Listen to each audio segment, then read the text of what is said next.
Hello again, YouTube, and welcome back for another strange and wonderful and wondrous and unique indie game. Today we're looking at one called Devil's Tuning Fork, and it is a pain in the ass to record. Let me start by saying that. I already did 3 takes, and all of them have been screwed up.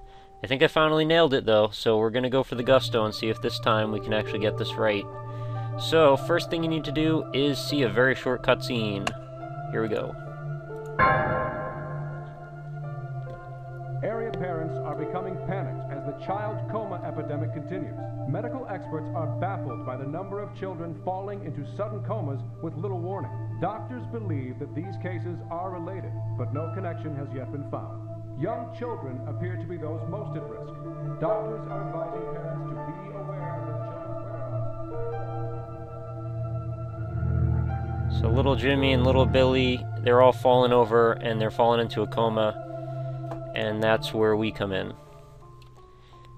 We play the role of the little Jimmies and the little Billies, who are now in a world of darkness as they explore their subconscious. And the devil offers them, I presume the devil because that just sounds more exciting, offers them a way to see using a unique echolocation format. Something that is the foundation of how this game works. As you can see, it's quite beautiful to look at, and I didn't include it in the intro, but there was a very large seizure warning, so I probably should say that before we even get started. If you're prone to seizures or ever had seizures, don't watch this. I don't want anybody, like, bugging out on the floor, frothing at the mouth or anything. That is not a fun way to spend the afternoon, and that is not something YouTube would endorse, I'm sure, and it's not something I'm up for either. But yeah. If you're still good, then take a look at this beautiful, liney texture work thing going on.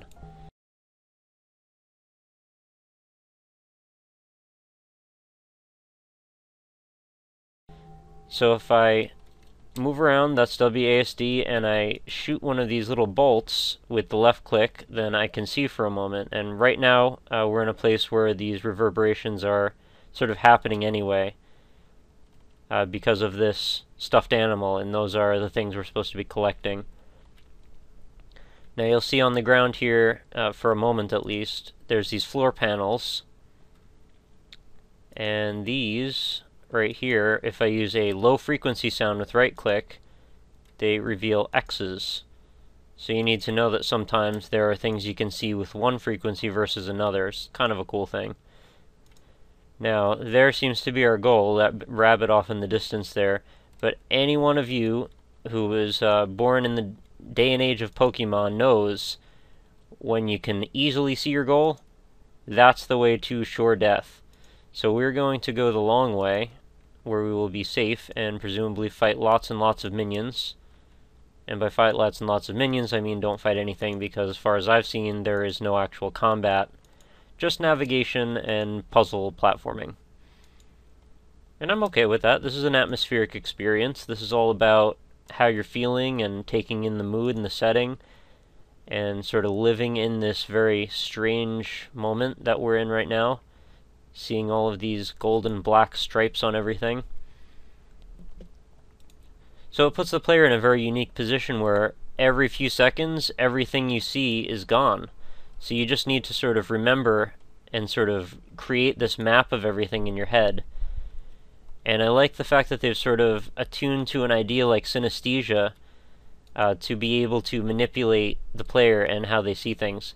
So if you hold down left mouse button, you're going to charge up a charge shot, and that's going to shoot at stuff. So these bells that you can see off in the distance here, we're going to shoot at one of those. If I can hit it. Okay, I actually lost it. There's the bell. So you got to train on it and then shoot. And that's going to reveal the next area.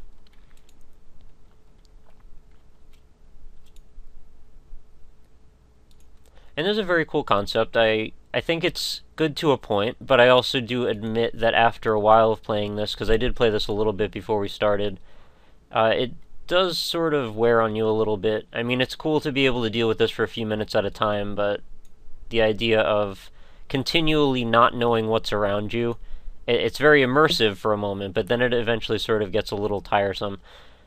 I'm sure the game will keep sort of messing with you a little bit in different ways to sort of keep you activated and, paying attention. But for me, I found it a little tedious.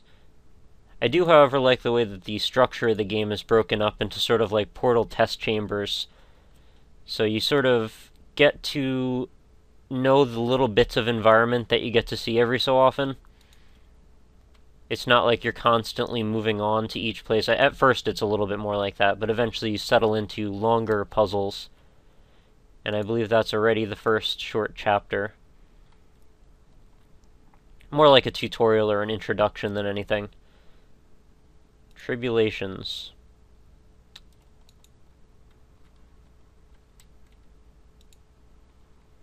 Where am I going here? Okay, that's a dead end if I go back. It's a habit I always have is to check behind me when I start any level in an FPS style game. And there's a checkpoint. I also wanted to mention how much fun I'm having making these indie game videos, and I hope you guys are enjoying them as much as I am, but these are like the highlight of my day now. I've got already several, maybe actually not just several, but like 30 games in a folder all zipped that I'm still waiting to get to, and I've had a few of you guys have sent me suggestions, and I'm very happy to have those. Please send them as much as you like. I'm open to just about anything you guys are interested in seeing, and I just enjoy all these different experiences. So if you want to, talk about stuff with me, feel free, get in contact. That's why I'm doing this. I'm here to establish a sort of a miniature community around playing interesting and different games, and I want to have some good discussions. So, come talk to me. We'll talk about it. We'll send messages. We'll send comments. Whatever you want to do. So the emails I've gotten were like a little bit apprehensive, like, I'm not sure if you want any suggestions, but if you do, let me know, and I absolutely want them. I will take every suggestion I can get. I'm hungry for games, that's the way it is. And I feel like in the last couple of weeks I've actually found out so many new things just about gaming in the indie game industry, like I didn't even comprehend that there could be this much going on. I feel like I was slightly blinded by the world of, AAA titles and, big budget gaming. And even to a lesser extent, what goes on in Steam is not even the tip of the iceberg of what's actually out there if you look a little bit. And I have looked a little bit, but I'm not going to say that I've, spent the entire day looking for stuff. A lot of this stuff is not that hard to find. You just have to look. So, what I'm trying to do is make that look a little bit easier for everybody else, if possible, while at the same time providing some entertainment. Ideally, I would love to be able to help indie game developers and designers get their games known. Right now, my channel's super small, so, this is more just for entertainment value, and I don't pretend that I'm going to be, like, a big YouTube sensation or anything, whatever. If that ever happened, then that would be amazing. But for now, I'm just doing it for fun and for your guys' enjoyment and to have discussions. And maybe to turn you on to some games you might not have known were there. So, yeah, whatever you guys can do to help me out with helping you out, that's awesome. Send me messages, send me comments. Keep the discussion going. But as you can see, we're getting to a point in the game now where it seems like the child that we're playing as is sort of having recollections or memories of maybe their house, and we're sort of wandering around in some sort of abstract version of that.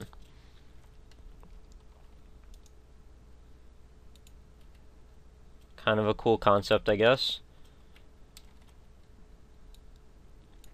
I kind of like that the stuffed animals lead you around from point to point.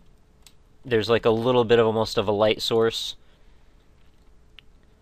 And something this reminds me of, well, two things actually. One thing is a game called Closure that just came out, which is all about manipulating light sources. And granted, this is not exactly manipulating light sources, it's a little different than that. But the basic concept behind it is sort of similar. I mean, you can't mostly see where you're going when you're not stepping on something, like when you're not lighting up the area around you. But it's not to say that that area is gone like it is in Closure. And the other thing this reminds me of that anybody else who's played this will instantly know what I'm talking about is Metroid Prime. Especially if you guys out there like to sequence break your games, and maybe you remember trying to get into the phase-on area a little bit early, and there was these platforms you needed to jump on. And without that X-ray visor, you're not going to have an easy time with that unless you're shooting everything constantly. So that's sort of like echolocation a little bit. So now we enter Sen's Fortress, the kids' playroom or something, and grab some more bears. Because bears are good for children, and bunnies and hippos. I always wondered why hippos are apparently something that children love, because hippos maul people on a regular basis, and that's not very nice to children at all. Oh, and we see some tiles on the floor, so we know we need to use our low-frequency sound finder and look for X's, because X marks the spot where these platforms will drop you to not always your doom, actually, usually just a lower area that you need to climb back up from. And I'm not sure what's over here. This looks like maybe the door, like the way out or something, so I need to go around.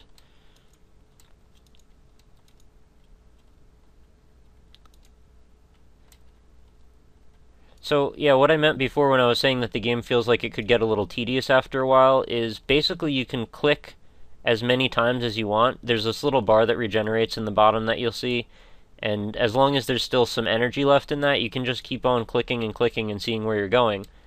So after a while, the bar it almost always has some juice left in it. You can just keep clicking. So it's just sort of like a regular first-person game, but you have to click constantly. Now if the bar ran out of juice a little bit faster, that might be a little different. And maybe that changes as you get further in, I don't know. But that's my experience so far. And where the hell am I going now? Did I already open? I already opened the door, that was easy. And I guess that wraps Chapter 2. So we've entered the area of Up, which is a phenomenal Pixar movie, by the way. Made me cry. Definitely recommend you guys watch that one if you haven't already. But that's a side note.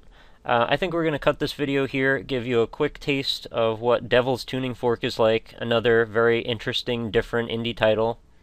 I recommend you play it, not as emphatically again as some of the ones previous, but I think this is up there in the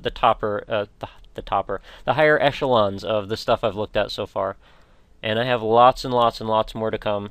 So guys, please keep talking to me, keep writing me comments, come back every day, I got more stuff for you. And we just started a new Let's Play, me and Anza, so check that out too, another really cool indie game.